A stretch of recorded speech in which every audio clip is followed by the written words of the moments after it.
সম্পদ্য 6 নিয়ে কথা বলি। অনুশীলনী 8.5 সম্পদ্য 6 নবম দশম শ্রেণী গণিত বিষয়ে সম্পদ্য 6 নিয়ে আমরা কথা বলবো। তো সাধারণ নির্বাচন কি বলছে, কোনো বৃত্তে এমন দুইটি স্পর্শক আঁকতে হবে যেন এদের অন্তর্ভুক্ত কোণ 60 ডিগ্রি হয়। তো প্রথমেই আমরা একটা বৃত্ত আঁকি। একটা বৃত্ত এঁকে নেই। তো ও কেন্দ্র বিশিষ্ট আমরা একটা বৃত্ত এঁকে নিলাম। কেন্দ্র ও কেন্দ্র বিশিষ্ট আমরা একটা বৃত্ত আঁকি। বৃত্তটার নাম দিই এ বি ডি। একটা বৃত্ত অঙ্কন করব। ও কেন্দ্র বিশিষ্ট এ বি ডি একটি বৃত্ত।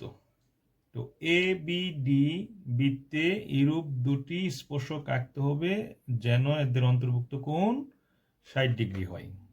তাহলে অঙ্কন আমরা ও এ যোগ করি, ও এ যোগ করি,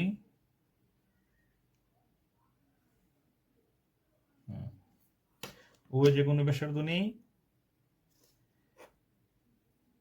তাহলে এ বিন্দুতে ও এ যে কোনো ব্যাসার্ধ নেই, আর এ ও বি কোণ আমরা 120 ডিগ্রি কোণ এঁকে ফেলি আগে। কিভাবে 120 ডিগ্রি আঁকে তোমরা অবশ্যই জানো। এটা হলো 60 ডিগ্রি, আর এখানে 60, কত হলো 60 যোগ 60 কত হবে 120,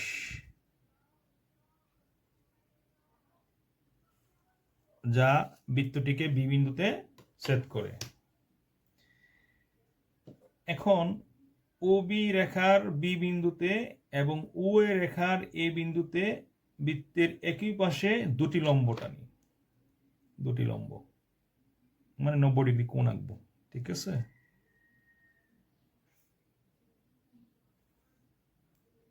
দেখো আমরা দুটি লম্ব আঁকতেছি।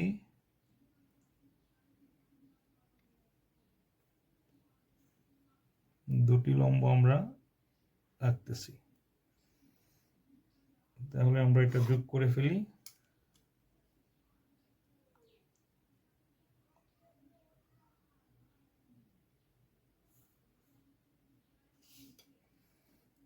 তদ্রূপ আমরা বি বিন্দুতে লম্ব আঁকি।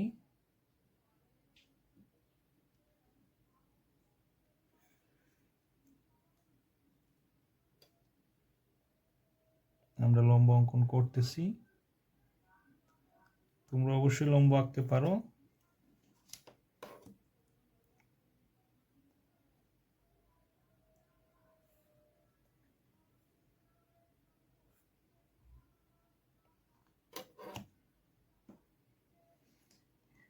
এই লম্বদ্বয় পরস্পরকে সি বিন্দুতে ছেদ করেছে।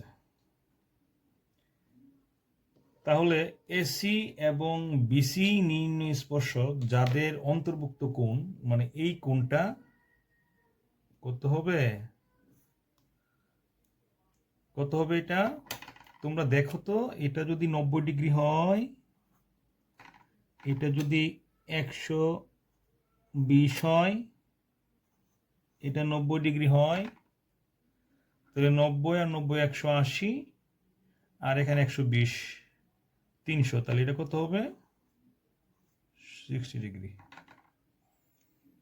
আশা করি তোমরা এটা বুঝতে পারছো। অর্থাৎ যদি এ কোণ 90 ডিগ্রি, দেখো ও কোণ হলো 120 ডিগ্রি, বি কোণ হলো 90 ডিগ্রি, এ কোণ ও কোণ বি কোণ 3 কোণ হয়েছে, আর যোগ হলো কত সি কোণ, মিললে কত হওয়া উচিত 360 ডিগ্রি। তো নর্মালি কি, তো 90 90 180 আর 120 হলো 300, সি কোণ এখানে 360। তাহলে কি হবে, সি কোণটা 360 ডিগ্রি মাইনাস 300 ডিগ্রি। তাহলে 360 থেকে 300 গেলে কত থাকে? 60 ডিগ্রি। আশা করি তোমরা বুঝতে পারছো।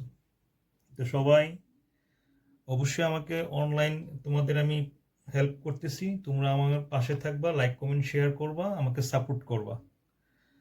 আমার বিশ্বাস তোমরা যদি আমার এই জ্যামিতিগুলা বারবার দেখো এবং অঙ্কন করো, দেখবা তোমাদের পরীক্ষার রেজাল্ট ভালো হবে, তাহলে আমার শ্রম সার্থক বলে মনে হবে।